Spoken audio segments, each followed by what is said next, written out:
শাশুড়ি মা আমাকে সবসময় বলে যে তোমার জন্যই যত সব চিন্তা, তোমার জন্যই এত চিন্তা করতে হয় যে কি রান্না করব না করব। জানেন, আমি যেহেতু মাছ খাই না, সেই জন্য কিন্তু মাছের জায়গায় আমার জন্য তো কিছু একটা লাগবে।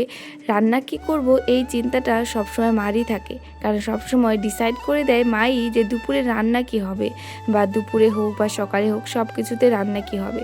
কারণ কখনো কখনো আমি বুঝতেই পারি না যে কি রান্না করব, তখন সবসময় মার কাছেই জিজ্ঞেস করি। আজ তো ঘরে মাছ এনেছে, তো আমার জন্য কি রান্না করব এটা আজকে আমি আর একদম ডিসাইড করতে পারছিলাম না।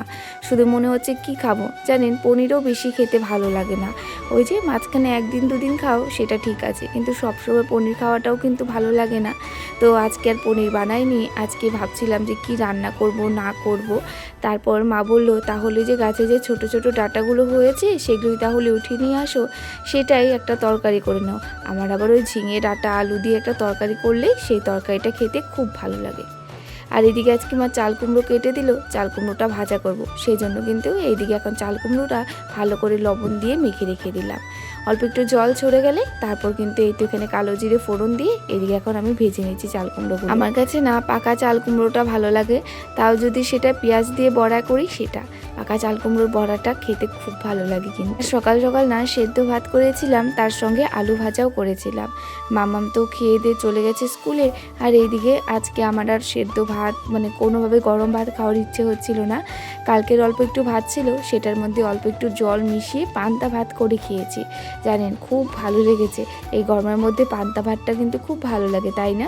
তার সঙ্গে আলু ভাজা ছিলই। চাল কুমড়ো ভাজাটা বসিয়ে দিয়ে আমি সকালে খাওয়া দাওয়া করে তারপর কিন্তু এইদিকে এখন আবারও বসিয়ে দিলাম এই যে ডাঁটা আলু ঝিঙে দিয়ে এই ঝোলটা। এটা কিন্তু আজকে পাঁপড় দিয়ে করব। একটু অন্যরকম করে রান্না করে খাওয়ার স্বাদটাও কিন্তু আলাদা থাকে, তাই না বলুন? এদিকে পাঁপড়গুলো দিয়ে তারপর কিন্তু আমি নামিয়ে নিয়েছিলাম, তেমন একটা সময় রাখিনি, মানে নয়তো পাঁপড়গুলো গলে যাবে। তো এইদিকে তরকারিটা হয়ে যাওয়ার পর এখন মাছগুলো ভেজে নিচ্ছি। আজকে মাছের ঝোলটাও মানে চালতা দিয়ে করব, একটু অন্যরকম করে করব, চালতা আর আলু দিয়ে করব। তো এইদিকে এখন মাছগুলো ভেজে নিচ্ছি। আমি না ভাবতাম সবসময় যে চালতা দিয়ে কেমন লাগবে, টক টক লাগবে, কেমন একটা লাগবে তরকারি। তো আমি যেদিন প্রথমবার বানিয়েছিলাম সবাই বলেছে ভালোই হয়েছে।